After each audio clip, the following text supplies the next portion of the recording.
बिस्मिल्लाहिर्रहमानिर्रहीम। नाज़रीन अस्सलाम वालेकुम। नाज़रीन, आज इमरान ख़ान वज़ीर-ए-आज़म पाकिस्तान ने अक़वाम मुत्तहिदा में तकरीर की। एक ऐसी तकरीर, मैं अपने ज़ाती तौर पर ये बात कहता हूँ कि आज तक मेरे एंटायर लाइफ में मैंने इस तरह की तकरीर नहीं सुनी।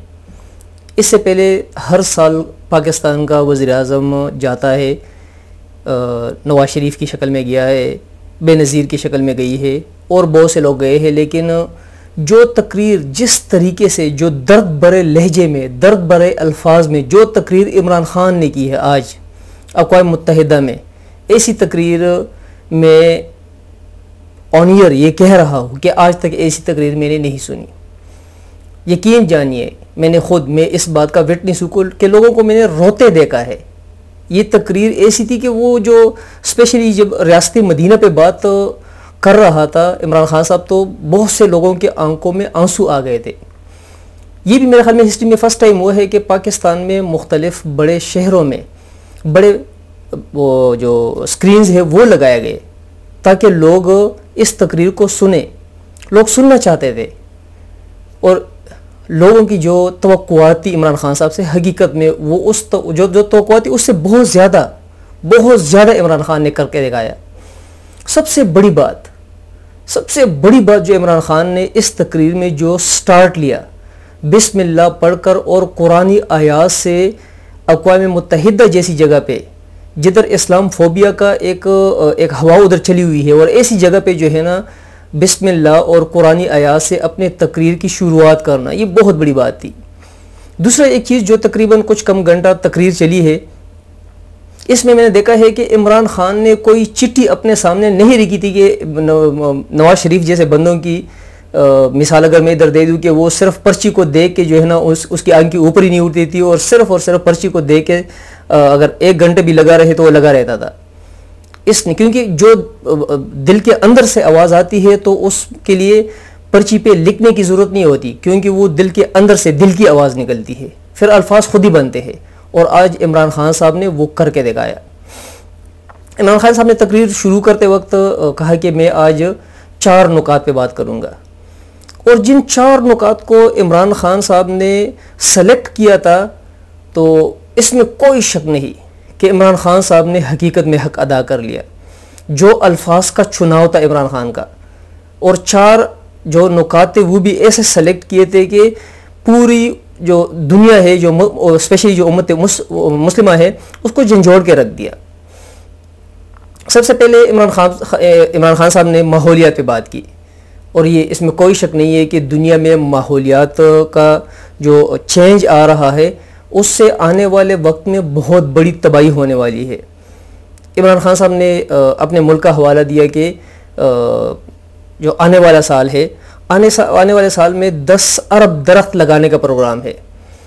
और इससे पहले जो लास्ट टेनओवर था केपी में, जब उनकी हुकूमत थी, तो उस टाइम पे भी इस चीज़ को काफ़ी ज़्यादा इमरान ख़ान साहब की हुकूमत ने सपोर्ट किया था केपी में, और अभी पाकिस्तान में सेंटर में हुकूमत आने के बाद भी काफ़ी ज़्यादा प्रमोट कर रहा है। और इमरान ख़ान को इस बात का एहसास है कि दरख्त ज़्यादा से ज़्यादा लगाने चाहिए। इसी वजह से अक़वाम मुत्तहिदा जैसे फोरम पे इमरान ख़ान ने अपने जो उसकी तकरीर थी उसका आगाज़ माहौलियात का जो चेंज आ रहा है उससे किया, और साथ में अक़वाम मुत्तहिदा को ये मशवरा दे दिया कि इसमें अक़वाम मुत्तहिदा को अपना रोल अदा करना चाहिए, क्योंकि अक़वाम मुत्तहिदा अगर चाहे तो इस तरह की चीज़ों पे काफ़ी ज़्यादा वर्क कर सकता है। इमरान ख़ान साहब ने अपना जो दूसरा नुक्ता उठाया वो था मनी लॉन्ड्रिंग का। मनी लॉन्ड्रिंग में कोई शक नहीं है कि, क्योंकि बींगा पाकिस्तानी हम अपने मुल्क में देख रहे हैं कि हमारे बहुत से सियासी लीडर वो इसी मनी लॉन्ड्रिंग की वजह से आज जेल में है, कुछ सज़ा काट रहे हैं, कुछ के ख़िलाफ़ केसेस चल रहे हैं। और उन लोगों ने ये सब कुछ उस वक्त किया जब वो लोग हुकूमत में हुआ करते थे, बहुत नीचे लेवल से आज जो है ना करोड़पति बन चुके हैं। तो इमरान ख़ान ने बहुत अच्छा एक नुक्ता उठाया था कि मनी लॉन्ड्रिंग होती कहाँ है, क्योंकि पाकिस्तान से अगर कोई मनी लॉन्ड्रिंग करेगा तो वो जो है ना अफ़गानिस्तान पैसे लेकर नहीं जाएगा, बल्कि जो तरक्की याफ्ता ममालिक है उसमें पैसा जाता है। तो इमरान ख़ान ने ये एक नुक्ता उठाया है कि तरक्की पजीर ममालिक से जो पैसा लूट कर उधर के लोग लेकर आते हैं तो वो तरक्की याफ्ता ममालिक में लेकर आते हैं, और तरक्की याफ्ता ममालिक में वो अकाउंट्स खोलते हैं, और जो तरक्की याफ्ता ममालिक है वो उनको प्रोटेक्शन देते हैं, उनके अकाउंट्स को, उन लोगों को प्रोटेक्शन मिलती है, वो लोग प्रॉपर्टीज़ ख़रीदते हैं, जिसकी वजह से जो तरक्की पजीर ममालिक है वो मज़ीद नीचे की तरफ जाने लग जाते हैं, और जो तरक्की याफ्ता ममालिक है उनको फ़ायदा मिल जाता है। तो इमरान खान ने अक़वाम मुत्तहिदा से ये भी रिक्वेस्ट की कि इस पे भी काम होना चाहिए। स्पेशली इमरान खान ने जो इंटरनेशनल बैंक है, जिस तरह एशियन बैंक है, उनको और बैंक्स को कुछ हवाले दिए कि उनको मनी लॉन्ड्रिंग के जो हरकत है, जो काम है, इसको रोकने के लिए इक़दाम करने चाहिए। अगर तरक्की याफ्ता ममालिक चाहे तो ये इस चीज़ को रोक सकते हैं, लेकिन बशर्ते कि अगर वो चाहे, लेकिन वो तो चाहते हैं कि जो तरक्की पजीर ममालिक है वो ऐसे ही नीचे रहे और हमारी जो मोनोपली है वो कायम रहे। इमरान खान साहब ने जो थर्ड जो नुक्ता उठाया, बहुत बड़ा नुक्ता था, और इमरान खान ने हकीकत में लोगों को रुला के रख दिया। और इवन यहाँ तक कि कुछ लोगों के अगर आंखों से आंसू नहीं निकले, लेकिन दिल तकरीबन सब लोगों के रो रहे थे। मैं यह ऑन ईयर कह रहा हूँ कि मेरे पॉइंट ऑफ व्यू से फजलुर रहमान ने 30-40 साल बकौल उसके जो इस्लाम की खिदमत की है, आज इमरान खान ने जो इस्लाम फोबिया पे, जो रियासत मदीना पे, हुजूर पाक पे जो बातें की है, तो फजलुर रहमान ने 30-40 साल में इस्लाम की इतनी ज़्यादा खिदमत नहीं की जो खिदमत आज इमरान खान ने अपने सिर्फ इस एक नुक्ते के उठाने के साथ किया है। अक़वाम मुत्तहिदा जैसे प्लेटफॉर्म पे इस्लाम फोबिया को जिस तरह उसने एक्सप्लेन किया, चंद दिन पहले, 1-2 दिन पहले की बात है कि इमरान खान ने स्ट्रेट फॉरवर्ड कहा था एक जगह पे अमेरिका में बैठ के कि हम कभी भी इसराइल को तस्लीम नहीं करेंगे। और यही फजलुर रहमान और कुछ अपोजिशन के और बंदे इमरान खान पे ब्लेम लगाते थे कि ये यहूदियों का एजेंट है। जो नामूसी रसालत पे आज इमरान खान ने अक़वाम मुत्तहिदा जैसे प्लेटफॉर्म पे जो बात की, इमरान खान ने कहा कि दुनिया में 1.3 बिलियन मुस्लिम्स रहते हैं। इमरान खान ने हिजाब पे बात की कि हिजाब हकीकत में मुस्लिम फीमेल का जेवर है और उसके लिए प्रोटेक्शन है, लेकिन जो कुछ नॉन मुस्लिम कंट्रीज है उधर इसको सही नज़र से नहीं देखा जाता। इमरान खान ने 9/11 की बात की, जो तमिल टाइगर है उनकी बात की। इस्लाम फोबिया के नुक्ते को डिस्कस करते हुए या उसको स्पीच में जो है ना उसको आगे लाते हुए इमरान खान ने कहा कि एक्चुअली जो मुस्लिम फोबिया है ये शुरू हुआ है 9/11 के बाद। 9/11 के क्योंकि उसमें जो टेररिस्ट थे वो मुसलमान थे, और मुसलमान होने की वजह से इस्लाम फोबिया का जो आंसर है वो उभर के सामने आया। हालांकि अगर देखा जाए तो जिन लोगों को दहशतगर्द कहा गया, उन लोगों को पहले कौन प्रोटेक्ट करता था और कौन उनको फंडिंग करता था? अमेरिका ही खुद करता था। अमेरिका ने रशिया के खिलाफ जितने भी जहादी थे उनको जो है ना जितना पैसा लगता था, अमेरिका जो है उनको अनलिमिटेड तादाद में जो है उनको वो पहुँचाता था मुख्तलिफ रास्तों से। लेकिन उस टाइम पे वो जहादी थे, लेकिन जब रशिया हार गया, रशिया के हारने के बाद 9/11 का वाक़या हो गया। 9/11 के बाद वही लोग टेररिस्ट कहलाने लगे। इस्लाम फोबिया पे बात करते हुए इमरान खान ने रियासत मदीना का जिक्र छेड़ा कि रियासत मदीना क्या था, हुजूर पाक ने क्या कुछ नहीं फरमाया। उस टाइम पे यहूदी, क्रिश्चियन, मुस्लिम्स सब लोगों को आज़ादी थी इबादत करने की। रियासत मदीना में आज से तकरीबन कोई 1500 साल पहले। तो इस्लाम फोबिया जो एक्चुअल हुजूर पाक का मज़हब है, इस्लाम वो इस्लाम है जिसमें हर मज़हब वाले को आज़ादी दी गई है। खुदकश को अगर इमरान खान ने जो अपने स्पीच में कहा कि खुदकश को अगर देखा जाए तो खुदकश हकीकत में 9/11 से पहले जो तमिल टाइगर्स थे उन लोगों ने किए। इंडिया में यही हिंदू थे जो कि ऑलरेडी खुदकश हमले करते थे, उनको तो किसी ने दहशतगर्द नहीं कहा, उनको तो कोई ऐसा नाम नहीं दिया गया जिस तरह मुसलमानों को इस्लाम फोबिया की तरफ लेकर आया जा रहा है। चौथे नंबर पे इमरान खान ने जिस मेन चीज़ के लिए इमरान खान अमेरिका गया हुआ है और पूरी दुनिया में जो है ना एक शोर मचा हुआ है कश्मीर का। कश्मीर में इंडिया ने 5 अगस्त को एक सदारती ऑर्डिनेंस पास किया और 370 जो एक्ट था उसको लेकर आ गए, इस तरीके से कि इंडिया के तकरीबन 9 लाख अफवाज को दाखिल कराया कश्मीर में, जम्मू कश्मीर में, और उस पर काबिज हो गए।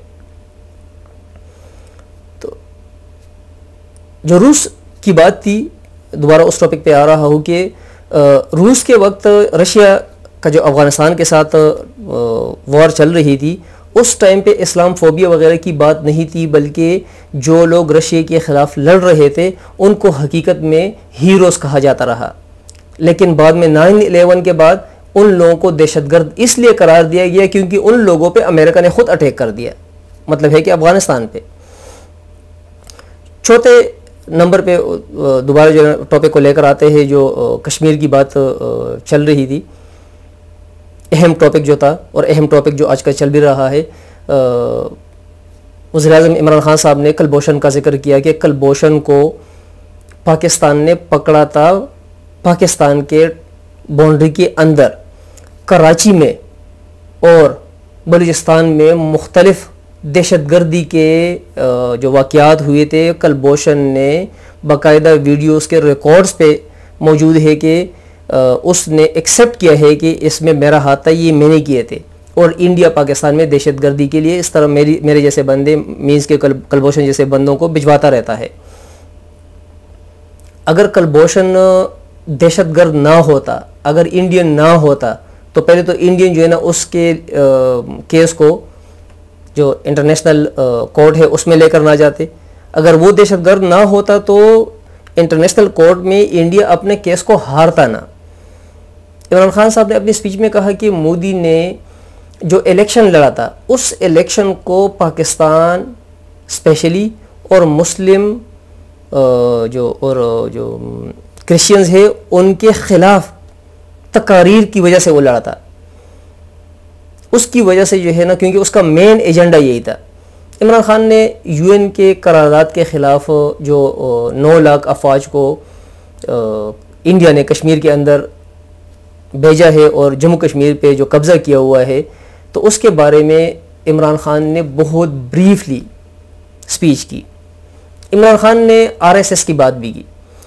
आरएसएस इंडियन तंजीम जो है, इमरान खान ने अपनी स्पीच में कहा कि मोदी ता हयात आरएसएस का रुकन है, मेंबर है, और 2002 में इंडिया के शहर गुजरात में जो मुस्लिम कुछ फसादात हुए थे, उस टाइम पे मोदी सीएम पंजाब था, जो गुजरात का इलाका जिसमें था उधर सीएम था, और उसमें हज़ारों लोग, हज़ारों मुस्लिम्स उसमें मारे गए थे, क्योंकि आरएसएस और मोदी एक पेज पे है। इसी आरएसएस ने 48 में गांधी को भी कत्ल किया था। गांधी को कत्ल करने वाले यही आरएसएस थे, और आरएसएस को प्रोटेक्ट करने वाले कौन है? मोदी जैसे बंदे जो सियासत में बैठे हुए हैं। बल्कि आज जो है ना इंडिया के सबसे बड़े ओहदे वज़ीर-ए-आज़म की सीट पे बैठे हुए हैं। इमरान खान ने कहा कि हिटलर की पॉलिसी को आगे लेकर आने वाला बंदा मोदी है, और मोदी को अगर मैं अपने अल्फाज बयान कर रहा हूँ, क्योंकि हम मुसलमानों का एक ही दफ़ा मरने पे यकीन है कि हम एक दफ़ा मरेंगे, दूसरा जन्म हमारे मज़हब में इसका कोई कॉन्सेप्ट नहीं है और हकीकत में भी ऐसा नहीं है। लेकिन मैं कहूँगा कि हिटलर तो दोबारा दूसरा जन्म नहीं ले सकता था, लेकिन हिटलर मोदी की शक्ल में हिटलर जैसा बंदा, बल्कि हिटलर से इंतहाई ख़तरनाक बंदा इस दुनिया में आ चुका है। इमरान खान ने स्ट्रेट फॉरवर्ड कहा कि इसमें कोई शक नहीं है कि पाकिस्तान इंडिया से 7 गुना छोटा मुल्क है, लेकिन अगर इंडिया बाज ना आया, अक़वाम मुत्तहिदा को अपना रोल अदा करना चाहिए, बाकी जो आलमी दुनिया है उनको अपना रोल अदा करना चाहिए कि जल्द अज जल्द इंडिया कश्मीर से कर्फ्यू हटाए।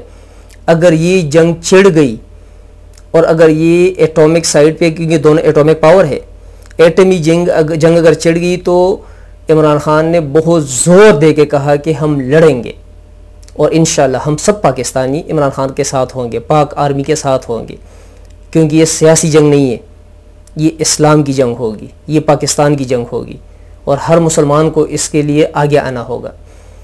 इमरान खान ने स्ट्रेट कहा कि ये अक़वाम मुत्तहिदा के लिए एक टेस्ट केस है, टेस्ट केस इस सिनेरियो में कि उनको हल करना चाहिए, क्योंकि बकौल इमरान खान के, और ये रियलिटी भी है कि अगर ये जंग छिड़ती है तो एटमी जंग का ये मतलब नहीं कि पाकिस्तान और इंडिया के बॉर्डर के अंदर ही कैजुअल्टीज़ होगी या एटम बम का असर होगा।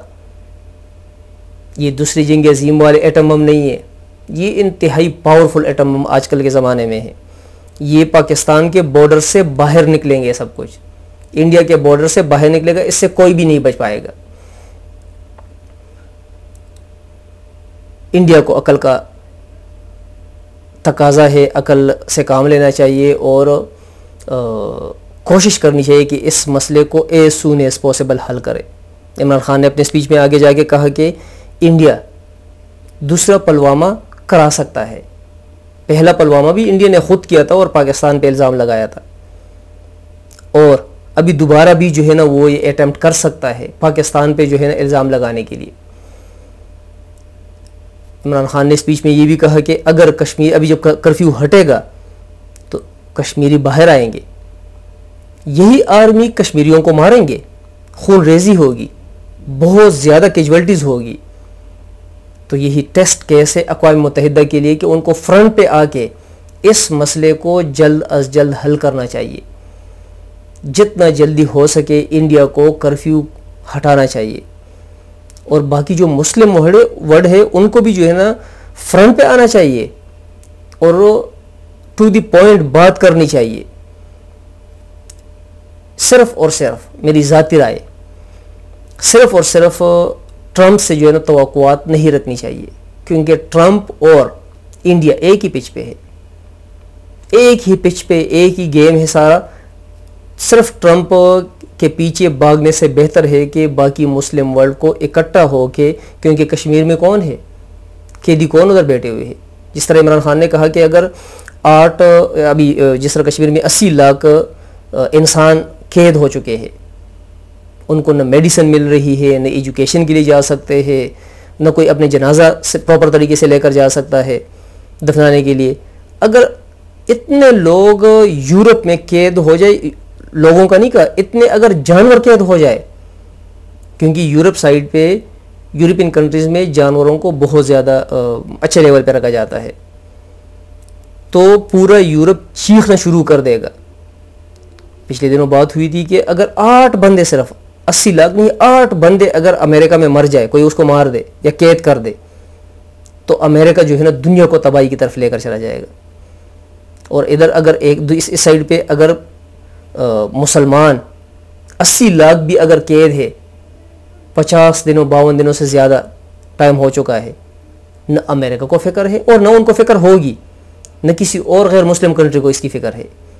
लेकिन अफसोस कि मुस्लिम कंट्रीज़ जो है वो भी उस तरह साथ नहीं दे रही। ये तो ज़िंदगी है, कल इन मुस्लिम कंट्रीज़ पे भी इस तरह के हालात आ सकते हैं। मुस्लिम्स को इकट्ठा होना चाहिए अगेंस्ट नॉन मुस्लिम्स नहीं, लेकिन ये हर मुल्क का, हर बंदे का हक है कि सेल्फ प्रोटेक्शन करे। तो बीइंग अ मुस्लिम हमारा फ़र्ज़ है कि हम जो भी मुस्लिम कंट्री है उसमें अगर उनके साथ ज़्यादती होती है तो उनकी प्रोटेक्शन करनी चाहिए।